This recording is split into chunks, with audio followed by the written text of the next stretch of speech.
What is up, everybody? Mirrodin Gaming here, and we're back for another World of Tanks Tech Tree Tank Showcase and Review. Today we're taking a look at the Tier 8 German medium tank, the Panther 2. As you can see, nearly identical style to the previous Panther. Slightly longer gun though. Gun is almost as long as the rest of the tank put together. Anyway, yeah, very similar. Flat front plate, slightly better armor than the previous one. Slightly better armor on the turret, but overall, plays very similar to the Panther 1. Go ahead and get over the comparison. So here's the ones I see the most on the North American server, with the T-44 being the second most seen. The STA-1 from the Japanese line, the P-44 Panther for the Italians going towards the Progetto, the T-44 like I mentioned before, and the UDAS 14.5. I do have to mention that the T-44 does have a not necessarily derp gun, but it's a 122 millimeter that takes twice as long to reload. But I feel like I see this gun a lot more often than the other ones. So take that into account. It does like 390, but its pen is only like a 170 or something like that, and the reload is literally 15 seconds. So anyway, let's get down to the stats. So DPM better than almost everything but the STA-1. Mainly due to the SD1 having a slightly faster reload. 223 pins, so best pin out of all of these, and 280 damage. So it's towards the higher end of most tech tree tanks as far as medium tanks go in damage and penetration. You also have your gold round of being APCR, so you don't have to worry about space armor or obstacles in your way. With 261 pin, that's pretty average across the board, and still with whatever. Yes, 280 damage. And what I like is the fact that the shell velocity on this thing is 1150 with your standard rounds. That's pretty fast. So you don't have to lead your targets. And then if we step up to the gold rounds, yeah, 1400. That means almost no lead on your shots there. So this thing is definitely designed to be a sniper of a tank. Now let's go ahead and get down to ammo capacity. You have remember if the previous one had more or less. I forget if this the VK had 80, but anyway, still enough to take quite a wide variety of your different shell types. Aim time up to 11, not bad, not as great as some of the other ones, but anything close to 2 is pretty good. But look at this, without equipment, already at 0.29. Yeah, the most accurate tank of this comparison. That is awesome. Now your stop stats while moving and stuff, they're not the best, but honestly, 0.16 is not bad. We can definitely get that down with like rotational. Of course, also vert stabs come in very handy. But it doesn't give you quite as much of improvement over some of the other ones just because its stats are already pretty good as it is. 8 degrees of gun depression, 20 elevation, so pretty much on par with everything else. I do feel like this one, you guys still have to expose a little bit more of it than you really prefer to, because the 8 degrees just doesn't seem like it's over the front, but apparently it is. Speed, pretty fast compared to everything else, so it can get into position. The one downside is the power to weight ratio on this thing. Horrendous, because for a medium tank, 54,000? That's pretty heavy. Yeah. Alright, then we get down to our armor. Our armor is actually pretty good compared to everything except for the T-44. It's very similar to our previous tank. It's got a little bit better hull armor, but yeah, a lot of stuff's going to pin you, especially with tier 9s and tier 10s and pretty much every tier 8. So you definitely have to make use of bushes and hiding and whatnot, and trying to play at a little bit longer range than your counterparts would. That being said, yeah, big old chonky tank. Yeah, that whole, where was it? I lost it. I don't know. Anyway, big old chonky tank means no camo. Yeah. So you definitely have to make sure to play at the proper distance with the thing. You do have a little bit better view range than some of the other ones, but honestly, this only comes into play at the very end. Anyway, what will we do to this to make it even more overpowered? Well, let's just increase the thing that, makes this thing really good. The gun stats. So, gun rammer. And then this kind of comes up to you. You You can either go with the vertical stabilizer or the improved rotational. I have really been liking the stabilizer now. That's what I've been using the most of. Of course, you know my typical spiel. 6 cents.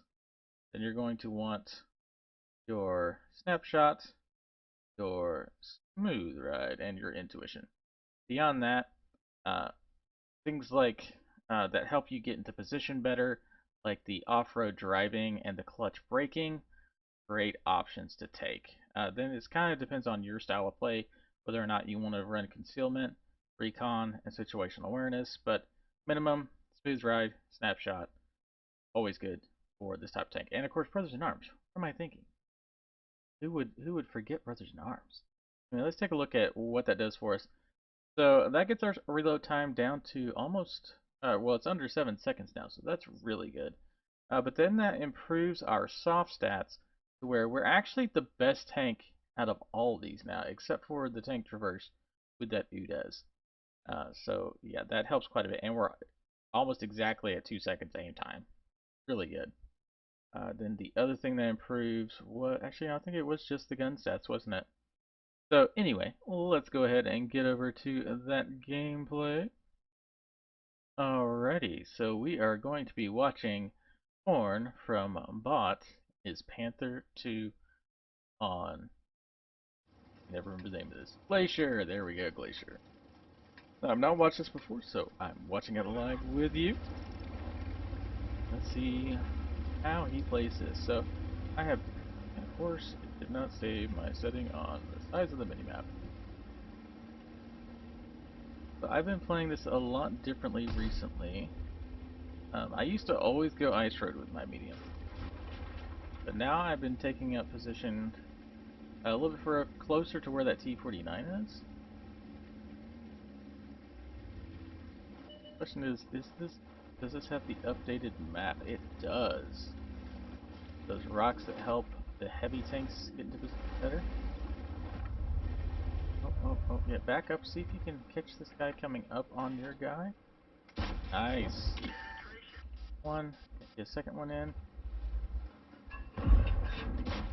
Nice, good kill already. The T-54 lightweight is out of the game. That allows his T-49 to relatively safely spot out those heavies, giving his allies a little bit better awareness. Problem is, his heavies did not go over there, or not all of them, just the 52. Looks like the Contakaro is coming over to assist the 50, and the AMX is finally moving that direction. Alright, so maybe I'll see if he can help deal with this AP.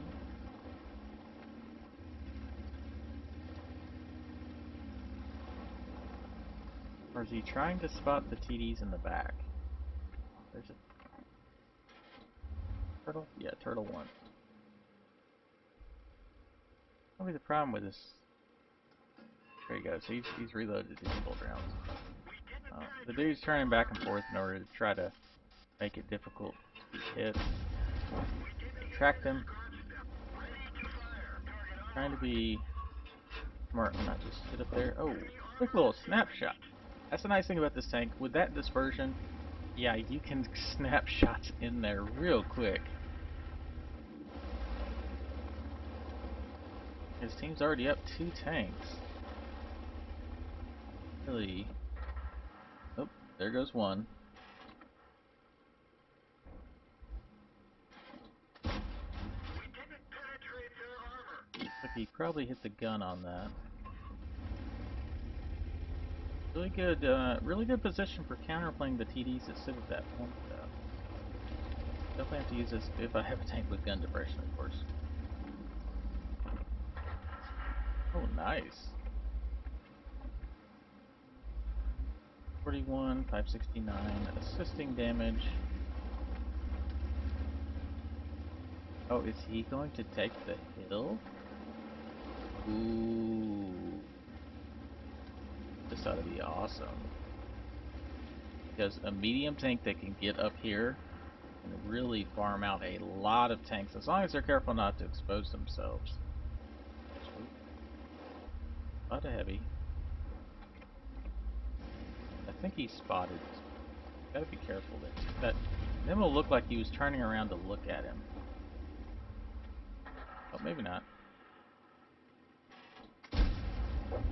One shot.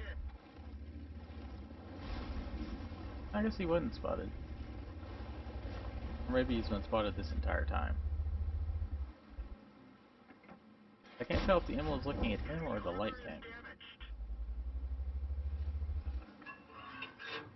I don't know if he can go through the turret. It looks like he's got a 50-50 chance. Oh, he's got a green spot.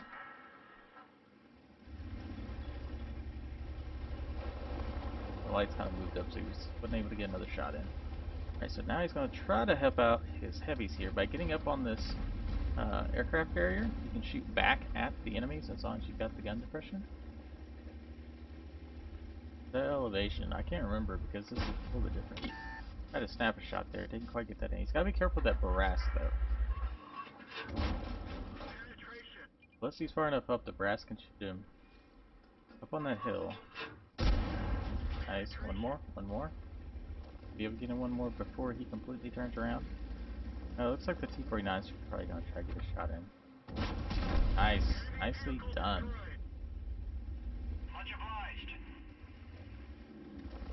Alright, so now they got the M3Y to deal with and the Barras.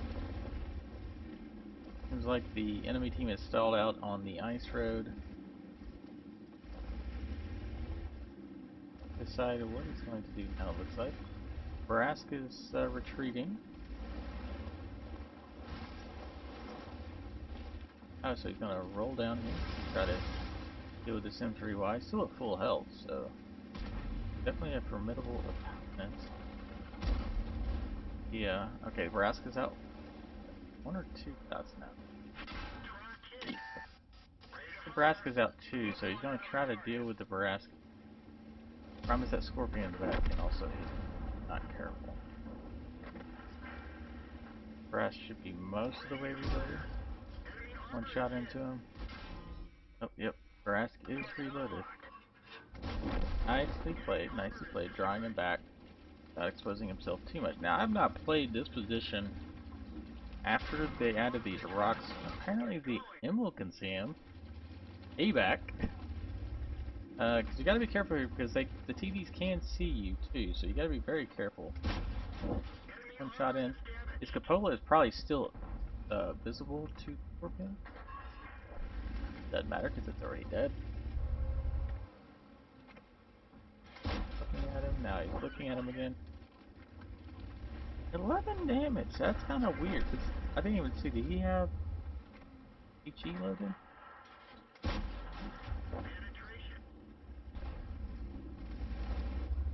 Now the animal's not even looking at him, so he can just take his time. Snapshotting stuff, I mean look at how small that reticle is at that range. Finally missed a shot though. Full is down now, there's just the two already. Char Futar. Or Future. 3,200 damage.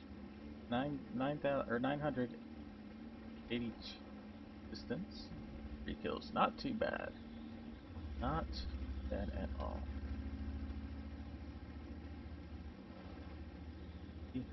Is he gonna get any more kills? Probably because he's a little bit faster. One already just fired. Two already just fired.